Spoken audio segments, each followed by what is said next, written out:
Hey folks, how's it going? I'm basically braving the winter weather. Hope everyone out there's safe, and thought I would basically ramble on, expanding on a conspiracy. Well, actually, not a conspiracy; it's more of a hypothesis. Though it's just a hypothesis that has no facts or evidence behind it to really support it, or at least not any real solid evidence to support it. Just certain circumstances that seem conspicuous and dubious at best. So obviously, I mentioned that certain things that are being done seem to be done with the purpose of basically being borderline treason because it gives aid and comfort to our enemies. I mean, at the very least, our adversaries. You don't have to be at war to have committed an act of treason.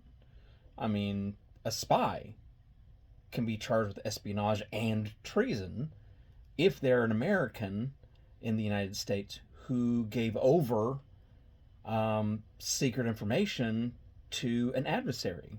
That would be considered giving aid and comfort to an enemy, or an adversarial nation, and I would think that would be treason. Would you not? You see, the issue with this current administration that I have in my hypothesis kind of leads to this. So, one, they behave more like this as a smash and grab than an actual presidential administration.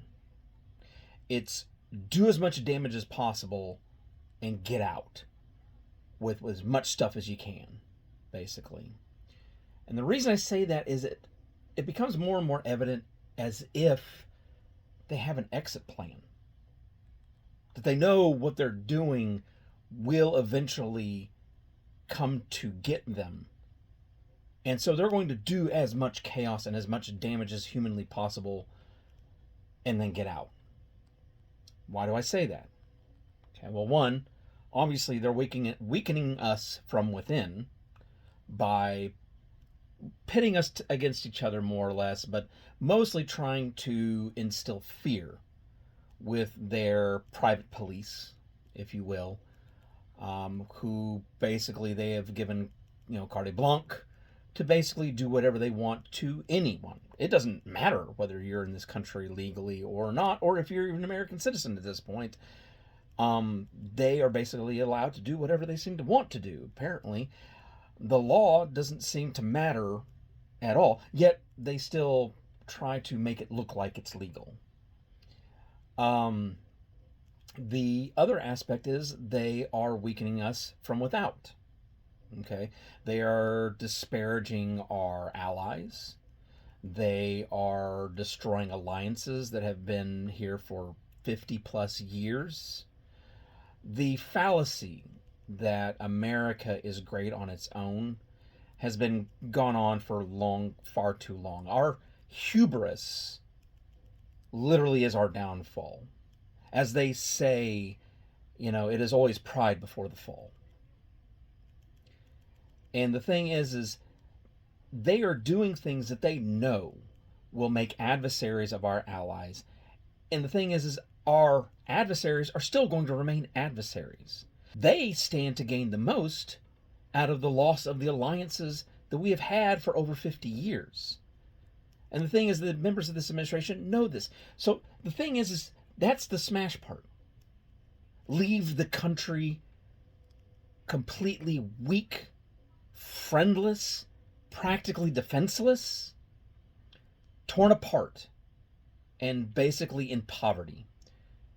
We'll have no friends to rely on. And then here's the other part. Now, remember, I mentioned earlier that, treason was basically giving aid and comfort to an enemy, and that a U.S. citizen, providing secret information to an adversary would be, tantamount to just treason aside from espionage because they gave aid and comfort to that adversary. Well, France provided information regarding, Ukrainian defense plans to this administration. This administration. And then Russia tried to act upon it. It basically weeded out a leak, and France caught it and called it out, proving that this administration is untrustworthy, and by proxy, it makes the United States seem completely untrustworthy. Don't think that they don't do this with the intent of giving that impression. But here is the exit strategy. That's why I'm saying they're doing this on purpose. Remember Venezuela, remember the oil money. You know, obviously you've already heard about it, that about $500 million plus other, probably a large amount, was basically sent to Qatar. Okay? Basically like a private Swiss bank, for those of you that remember Swiss banks. A place where the money is not even touchable by the United States. And it's purely held in the trust of this administration. Now remember, Qatar gave him, well, I don't remember how many, was it $400 million jet or something like that? His Air Force One that will only be for his use. So you got, private holdings in another country that the government can't touch. You've got a private Air Force One that's being outfitted with the best avoidance technology that the military can provide. And then you also just got caught for basically giving secret information to an adversary. It sounds a whole lot like they intend to split. They're not going to stick around. They've got an exit plan. And let's also not forget what's going on in in Palestine and this project of basically creating a privately owned country. Because I don't know what they plan on doing. We can only hypothesize and dread what they intend to do with the Palestinian people. But the whole idea is to turn the West Bank into a private country, a private nation that's owned, as a business, basically.